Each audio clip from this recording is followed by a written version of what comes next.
Hello friends, ఇవాళ మనం చేయబోయే రెసిపీ పావ్ బాజీ.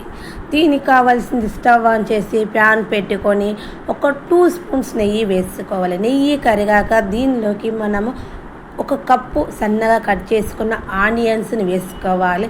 ఇది మనం నెయ్యితోని తయారు చేసుకోవచ్చు, పావ్ బాజీని బటర్తో చేసుకోవచ్చు. మనకి ఏది వీలైతే దాంతో చేసుకోవచ్చు. దేనితో చేసుకున్న టేస్ట్ మాత్రం ఒకే రకంగా ఉంటుంది.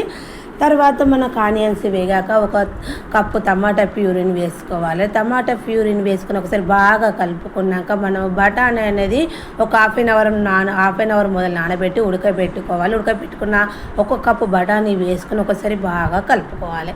ఇలా కలుపుకున్న తర్వాత దీనిలోకి మనము కారము, ఉప్పు, 1 స్పూన్ ధనియాల పొడి వేసుకొని ఒకసారి బాగా కలుపుకోవాలి. మనకు ఆనియన్స్కు, టమాటోకు, బఠానీకి మనకి ఉప్పు, కారము, ధనియాల పొడి పట్టేటట్టు ఒక 5 మినిట్స్ బాగా కలుపుతూ ఉండాలి. సిమ్లో పెట్టుకొని కలుపుకోవాలి, బాగా కలపాలి. ఇలా కలిపిన తర్వాత దీనిలోకి మనము అల్లం వెల్లిపాయ పేస్ట్ వేసుకోవాలి. అల్లం వెల్లిపాయ పేస్ట్ వేసుకొని ఒకసారి బాగా కలుపుకోవాలి. ఇలా కలుపుతుంటే మనకు నెయ్యి అన్నది ఇట్లా పైకి తేలినట్టు కనబడుతుంది. ఇలా కలుపుకున్న తర్వాత దీనిలోకి మనము ఉడకబెట్టిన 2 ఆలుగడ్డలను ఉడకబెట్టుకొని మెత్తగా చేసుకొని వేసుకోవాలి. మెత్తగా చేసుకొని వేసుకున్న తర్వాత ఇప్పుడు మనము ఉప్పు, కారము, ధనియాల పొడి, మనకు ఆనియన్స్, టమాటా ప్యూరీ పోసాం కదా, ఇదంతా మన ఆలుగడ్డకు పట్టేటట్టు బాగా కలపాలి. కలుపుతూనే ఉండాలి. సిమ్లో పెట్టుకొని బాగా మంచిగా కలుపుతుంటే మనకు కర్రీ అనేది మంచిగా బాగా వస్తుంది. ఇలా కలిపిన తర్వాత మనం చిన్నగా కట్ చేసుకున్న పుదీనా, కొత్తిమీరను వేసుకోవాలి.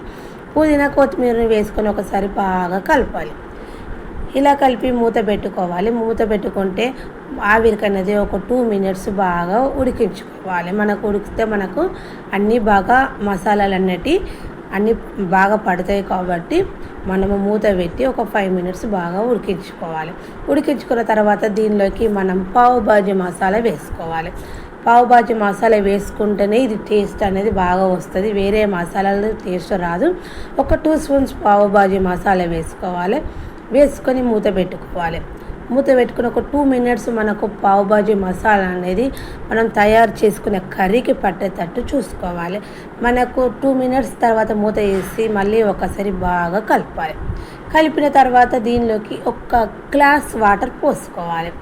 1 గ్లాస్ వాటర్ పోసుకుంటే ఏంటంటే మనకు కర్రీ మనము తయారు చేసుకునే కర్రీకి మసాలాలన్నీ కరెక్ట్గా పడతాయి, బాగా ఉడుకుతాయి. కాబట్టి 1 గ్లాస్ వాటర్ పోసుకొని ఒకసారి కలుపుకున్న తర్వాత మనకు ఒక 5 మినిట్స్ బాగా ఉడికించుకోవాలి. ఉడికించుకుంటే మనకు కర్రీ అనేది రెడీ అయిపోతుంటుంది. మూత పెట్టి ఒక 5 మినిట్స్ ఉడికించుకున్న తర్వాత మనకి ఇట్లా పొంగులాగా వస్తే మనకు కర్రీ అనేది రెడీ అయిపోయింది.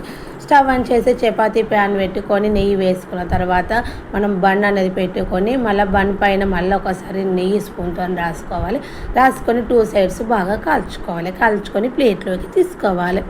ప్లేట్లోకి తీసుకున్న తర్వాత మనం తయారు చేసుకున్న కర్రీ పెట్టుకొని దానిపైన ఆనియన్స్ అని వేసుకోవాలి. ఎంతో టేస్టీ గల పావ్ బాజీ రెడీ. మీరు ఒకసారి ట్రై చేసి చూడండి. ఓకేనా? Bye friends.